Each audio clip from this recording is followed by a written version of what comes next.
I mean, your last position was in Sclipo, and so let's talk a little bit about this. Can we define something as a copycat, or is the name maybe not appropriate at all? So if we take, for example, in online education, if we take Udemy, so they are largely covered and also, yeah, well discussed in the tech scene at the moment. Yeah. And I mean, you worked as vice president at Sclipo. So is it, could we say, should we see it that way, that Udemy is a copycat of like Sclipo, maybe also parts of WiZiQ? Yeah. Or, yeah, okay, so pretty clear statement. Or, yeah, or is it maybe... Very clear. Yeah, I don't know. I mean, I'm not very familiar with their whole. I was reading today about them a little bit more. I had tested the web, but I wanted to get a little bit more background information, and because I was intrigued, obviously, by the articles in TechCrunch and in Mashable, and you know, they've gone through a very serious alpha and beta testing period. Who knows? I mean, who knows when that idea came out? You know, two guys can invent calculus at the exact same time. So the idea of the copycat to me is a little different. I mean, in the case of Groupon and CityDeal, there was definitely a large, I think it was at least 4 years difference there, 3 to 4 years difference in terms of when they're founded. I think now what we're seeing really is that, you know, people are definitely looking to be able to exploit this idea of giving kind of a turnkey web learning solution for independent teachers. Yeah. You know, WiZiQ's been around for several years, Sclipo's been around. The interesting thing for me is that with Udemy, you see they're launching directly with the full model. Yeah. With all the applications, the idea of this is your academy. In fact, I think their slogan is something like Academy of You or something like that. The Academy of You, yeah. Yeah. Whereas WiZiQ, if you remember, started off kind of, okay, just web classes. Sclipo started off as a broadcast your skills was the slogan, the idea of kind of a YouTube of skills. So it's interesting. I think more than anything, they're just taking advantage of kind of the pioneering work that other people have done. But that is actually my impression as well, that they had some time to see what is happening well or not so happening well, what others tried as the pioneers first, then taking the elements and sure, they are adding their personal touch, but is like some of the language platforms nowadays. I also had to say, well, if probably yeah, to me, if somebody today is launching a new language learning platform, I would most likely see it as a copycat, versus, of course, if I launch something and implement a virtual classroom in an online learning solution today, it is more something that I would see as a must-have, some standards that have established themselves over the past years. So, but clearly there's having a very similar approach and then maybe just a little twist, And you know, at the very least, I guess, kind of looking at the non-controversial statement and the way to kind of positivize the message, it's that what they're kind of confirming is that, you know, from a very well-funded, I think they have $8 million in their first round of funding, that a lot of the messages and the approach that Sclipo kind of pioneered, the idea of calling it an academy, they're going forward from the beginning with that. So that, at the very least, kind of, you know, it shows that that was a very spot-on idea at the time for Sclipo. But I think it really reinforces, again, the difference between, it goes back to our earlier point, the difference between Europe and the U.S. I mean, you know, it's I don't know exactly where I think it's called the Founders Institute. Yeah, the Founders came out of. Do you know what's Founders Institute? Where are they located? Do you know?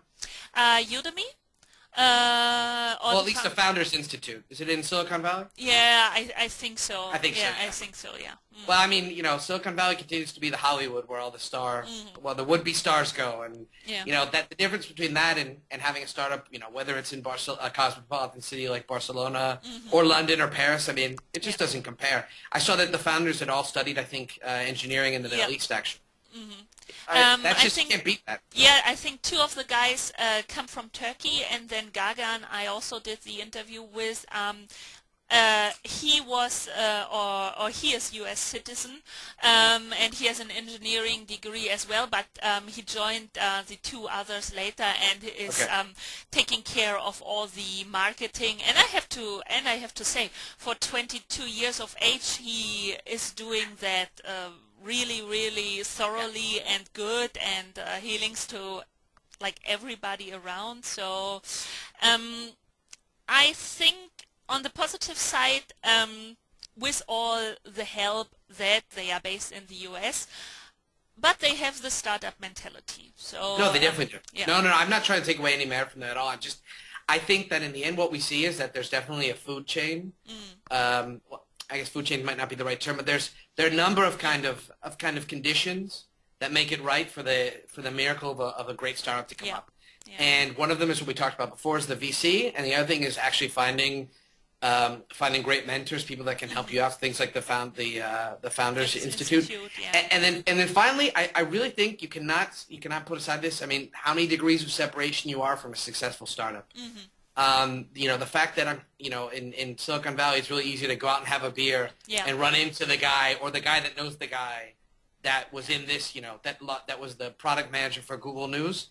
That makes you believe it's possible. And, it's a lot harder to get that kind of feeling. I mean, we've been lucky. We've fought a lot to get that here in Barcelona, but we're still far from being the Silicon Valley that I think we could be for Europe. Yeah, yes, when I see what is going on also in Berlin or in Paris, yes, we hear about Barcelona as well, but of course it's more scattered and it's smaller, and it's not this big central spot where you are like maximum 3 connections away from the person you would like to talk to, or that could help you or mentor you, or so it's still not in the balance between Europe and the US, but I mean, all we can do is work on that and try and push it forward. Yeah, my father's a psychologist. He always says, step 1 is admitting you have a problem. So I think the fact that we're talking about it, and that there's shows like this where we talk about these things kind of from a global perspective, but also kind of from thinking about it from a European's perspective, both the people that are from Europe and those of us that have immigrated here, I think is a first step. And slowly but surely, there's starting to definitely be that kind of feeling. But in the end, it's, for right now at least, the big sales that you hear about in the news, they're like city deal. So yeah.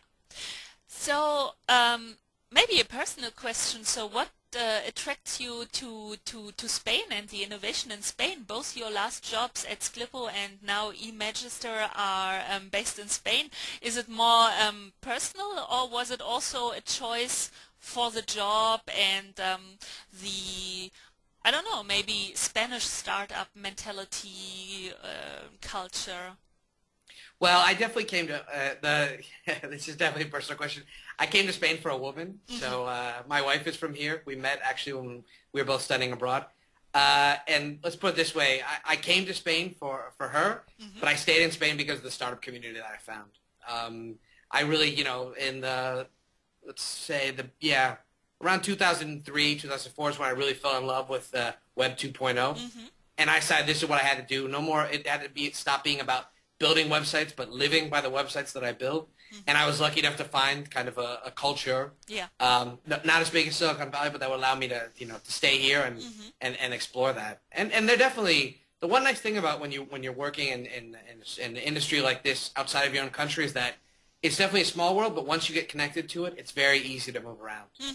And because, I mean, in the end, it's a very small town, so we kind of all know each other. Yeah. And that makes for a lot of really fun discussions and a lot of great opportunities.